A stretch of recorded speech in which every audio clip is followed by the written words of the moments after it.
Hi hello நண்பர்களே வணக்கம். இன்னைக்கு நம்ம எங்க இருக்கோம் அப்படின்னு பார்த்தீங்கன்னா வேலூர் தீர்த்தகிரி வடிவேல் முருகன் அப்படிங்கிற ஒரு கோயிலில் தான் இருக்கும். இந்த கோயில் வேலூர்ல இருந்து ஒரு 15 கிலோமீட்டர்ல இந்த கோயில் அமைந்துள்ளது.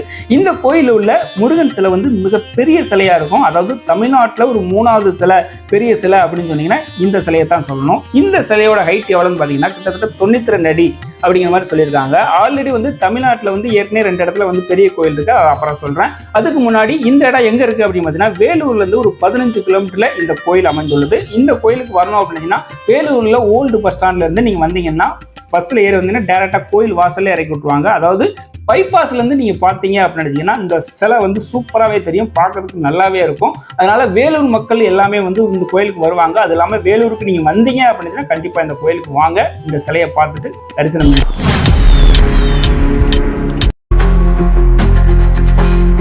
இப்போ நம்ம கோயிலுக்கு முன்னாடி இருக்கோம், கோயில் என்ட்ரன்ஸ்ல இருக்கோம். அதாவது கீழே மலைக்கு கீழே வந்து இருக்கோம். கீழே இருந்து இப்போ மலை மேலே ஏற போறோம். ஏறதுக்கு முன்னாடி வந்து 2 வழி இருக்கு. ஒன்று வந்து நீங்க கார்ல வந்தீங்க அப்படின்னா கார்ல போறதுக்கு உங்களுக்கு அங்கிருந்து ஒரு 3 கிலோமீட்டர் தான். நீங்க கார்ல அப்படி நீங்க மேலே போய் இது பண்ணிக்கலாம். இல்லைன்னா இன்னொன்று படிக்கட்டு இருக்கு, நீங்க படிக்கட்டு கூடயும் போகலாம். இப்போ நீங்க கார்ல போறா இருந்தா நீங்க ஃபேமிலியோட அப்படி மேலே போயிடலாம். சில பேர் வந்து சிங்கிளா வயசானவங்க வர்றாங்க அப்படின்னா அதுக்கு ஆட்டோல போறதுக்கும் ஆப்ஷன் இருக்கு. ஆட்டோல போறதா என்னன்னா ஒரு 20 கிலோமீட்டர் மட்டும் தான் போகணும். அது இல்லாமல் 3 பேர் அலௌடு அப்படிங்கிற மாதிரி சொல்லியிருக்காங்க. அந்த 3 பேர் வரைக்கும் மேலே ஏறி போற மாதிரி இருக்கு. அது இல்லாம நீங்க படிக்கட்டுல நீங்க ஏறி போறதா இருந்தீங்கன்னா 220 படிகள் இருக்கு. அந்த படிக்கல்ல அப்படியே நீங்க மேலே ஏறி பொறுமையா நீங்க போகலாம். கிட்டத்தட்ட 1 கிலோமீட்டர் தான் வரும். அதனால நீங்க போகும்போது நீங்க வந்து அங்கங்க உட்கார்ந்து நீங்க போறதுக்கு ரொம்ப சௌரியமாவே இருக்கு. படியிலையும் சைட்ல வந்து கட்டி விட்டுருக்காங்க. கை பிடிச்சு ஏறுறது அளவுக்கு உங்களுக்கு சௌரியமாவும் இருக்கும். அதனால நீங்க பொறுமையா நீங்க உட்கார்ந்து போறதுக்கு ஏற்றது மாதிரி நல்லா பண்ணி கொடுத்துருக்காங்க. என்ன அங்க போகும்போது கொஞ்சம் குரங்குகள்லாம் வருது. அதனால நீங்க போகும்போது கொஞ்சம் வாழைப்பழம் வாங்கிட்டு போயிட்டீங்கன்னா அந்த பிரச்சனையும் இருக்காது. நீங்க நீட்டா அப்படியே ஏறி போயிட்டு அப்படியே கோயிலுக்கு பக்கத்திலே போய் நீங்க சாமி தரிசனம் பண்றதுக்கு நல்லாவே இருக்கும். நீங்க வந்து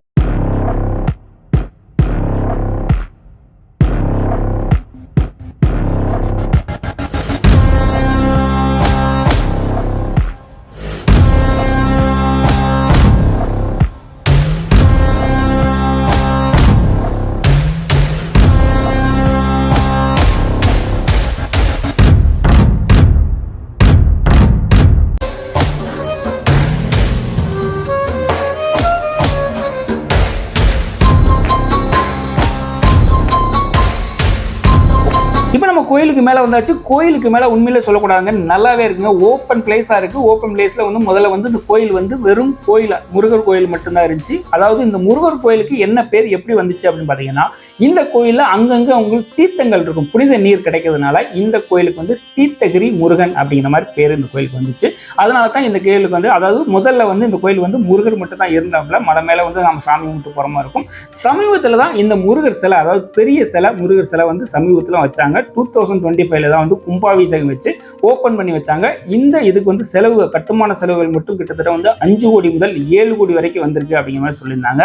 அது இல்லாம இந்த கோயில் வந்து ஓப்பன் பிளேஸ்ல பார்க்கறதுக்கு நல்லாவே இருக்கு. ஒரு சுற்றுலா பயணிகள் வர்றவங்களுக்கு நல்லாவே இருக்கும். அது இல்லாம வந்து அந்த சிலைக்கு முன்னாடி நிறைய வந்து போட்டோ எடுக்கிறதுக்காக நிறைய பேர் வர்றதுக்காகவே நிறைய பேர் வர்றாங்க. 2 வீலர்ல வர்றதுனால நீங்க டைரக்டா நீங்க மேலேயே வந்துடலாம்.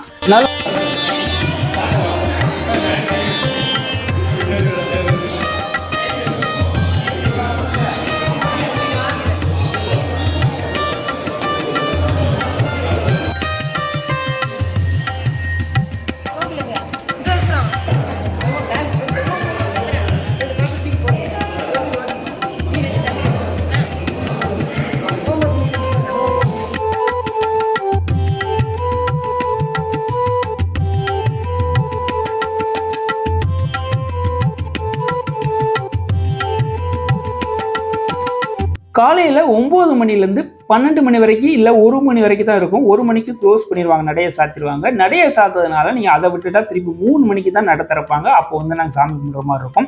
ஏன்னா அதுக்கு இடையில வந்தீங்கன்னா சாமி கும்பிட முடியாது. 3 மணிக்கு திறந்தாங்கன்னா திருப்பி 6 மணி வரை வச்சிருப்பாங்க. 6 மணிக்கு மேலே கோயிலில் வந்து அலோடு இல்லை. நைட்டுக்கு யாருமே 6 மணிக்கு மேலே போக முடியாது அப்படிங்கிற மாதிரி சொல்லியிருக்காங்க. நீங்கள் 6 மணி வரைக்கும் நீங்கள் வந்து போகிறதா இருந்தால் போய் சாமி கும்பிட்டு தரிசனம் பண்ணிட்டு வரலாம். அதுவும் இல்லாமல் வெளிகள் வந்து கடைகள் நிறையவே வச்சுருக்காங்க.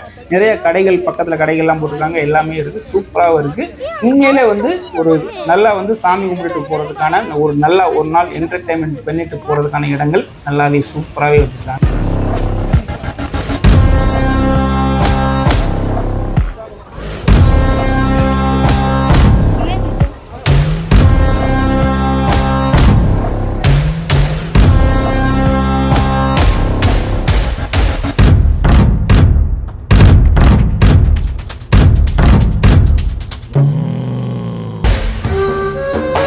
மேல இருக்கும் முருகன் சிலையை பார்க்க போறோம். 96 அடி உள்ள முருகன் சிலையை தான் நம்ம பார்க்க போறோம். இப்போ அதுக்கு உள்ள என்ட்ரன்ஸுக்கு உள்ள நுழையிறதுக்கு வந்து 10 ரூபா ஒரு ஆளுக்கு சார்ஜஸ் கேட்குறாங்க. நம்ம 10 ரூபா கொடுத்துட்டு உள்ள போய்க்கலாம். உள்ள போய் நீங்க வீடியோ எடுத்துக்கலாம், போட்டோ எடுத்துக்கலாம், அதுக்கு அலோவ் பண்றாங்க. நேராக போய் நீங்க அப்படியே போயிட்டு 10 ரூபாயை கொடுத்தீங்கன்னா மேல இருந்து செல்ஃபி எடுக்கிறதுக்கு சூப்பரா இருக்கும். நல்ல ஒரு லொக்கேஷன். உண்மையிலே வந்து சாமியை பார்த்துட்டு சாமியை கும்பிட்டுட்டு அப்படியே அங்கிருந்து செல்ஃபி எடுத்துட்டு உண்மையிலே வந்து பார்க்கறதுக்கு அங்க இருக்கிற வேலூர் பக்கத்துல இருக்கிற எல்லா ஊருமே அந்த மலை மேல இருந்து பார்க்கும்போது சூப்பராகவே தெரியுது. நல்லா இருக்கு. ஒரு ஈவினிங் டயத்தில் நீங்கள் போனீங்கன்னா ஒரு 4 to 6 போனீங்கன்னா உண்மையிலே வந்து செமையாக இருக்கும் லொக்கேஷன். உங்களுக்கு நல்லாவே இருக்கும். மலை மேலே இந்த மாதிரி ஒரு லொக்கேஷனில் அமையிறது உங்களுக்கு வாய்ப்புகள் கிடைக்காது. உண்மையிலே நல்லா இருந்துச்சு. சாமியை கும்பிட்டுட்டு தரிசனம் பண்ணிட்டு வந்தாச்சு.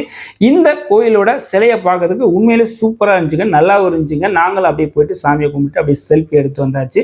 அதாவது தமிழ்நாட்டில் வந்து மொத்தத்தில் 3 சிலை இருக்குது அப்படின்னு சொல்லியிருந்தாங்க. அதாவது முதல் சிலை எங்கே இருக்குது அப்படின்னு பார்த்தீங்கன்னா தமிழ்நாட்டில் மிக பெரிய சிலை அப்படின்னு சொன்னோன்னா நம்ம சேலத்தில் இருக்கிற முத்துமலை முருகன் அப்படிங்கிற சிலை தான் ஃபஸ்ட்டு. 146 அடி அந்த சிலை. ரெண்டாவது சிலை எங்கன்னு பார்த்தீங்கன்னா கோபிச்செட்டிப்பாளையத்தில் உள்ள அமைந்துள்ள 160 அடி உள்ள பச்சைமலை முருகன் கோயில். அந்த கோயிலில் உள்ள சிலை வந்து 120 அடி. இப்போ 3வது முருகன் சிலை பெரிய சிலை அப்படின்னு சொன்னீங்கன்னா இந்த தீர்த்தகிரி முருகன் கோயில் உள்ள 92 அடி முருகன் சிலை தான். இந்த சிலை தான். இந்த 3வது சிலையில உள்ளது தான் நீங்க நம்ம பார்க்க வந்திருக்கோம். ஆல்ரெடி பக்கத்திலே இந்த கோயிலுக்கு பக்கத்திலே ரத்னகிரி அப்படிங்கிற ஒரு கோயில் வந்து ஆல்ரெடி நம்ம இதுல வந்து வீடியோ போட்டிருக்கேன். அதில் நீங்க உள்ள செக் பண்ணி பார்த்தீங்கன்னா நம்ம இதில் சேனல்லே பார்த்தோன்னா உங்களுக்கு தெரியும். ரத்னகிரி கோயில் பக்கத்திலே அமைந்துள்ளது. அதனால ஏற்கனவே அதுக்கு வீடியோ போட்டாச்சு. இந்த கோயிலுக்கு வீடியோ போட்டாச்சு. அடுத்து வந்து பக்கத்துல வள்ளிமலை முருகன் கோயில் அப்படிங்கிற ஒரு கோயில் இருக்கு. அந்த கோயிலுக்கு நெக்ஸ்ட் டைம் போயிட்டு அதுக்கு நம்ம வீடியோ போட்டுருவோம். அந்த வள்ளிமலை முருகன் கோயில என்ன அப்படின்னு பார்த்தீங்கன்னா வள்ளிக்கும் முருகனுக்கும் கல்யாணம் நடந்தது அங்கதான் அப்படிங்கிற மாதிரி ஒரு ஐதீகம் இருக்கு. அந்த ஐதீகத்துல அந்த கல்யாணம் நடந்த இடத்த அடுத்து நம்ம வீடியோல போய் பார்க்கலாம். அதுக்கு முன்னாடி இந்த வீடியோ பத்தி நீங்க என்ன கருத்துக்கள் சொல்லணும்னாலும் சொல்லுங்க. நம்ம சேனலுக்கு இதுவரைக்கும் சப்ஸ்கிரைப் பண்ணாங்க, சப்ஸ்கிரைப் பண்ணி ஃபாலோ பண்ணிக்கோங்க. மற்றும் ஒரு கோவில் வீடியோல சந்திக்கும் வரை நன்றி, வணக்கம்.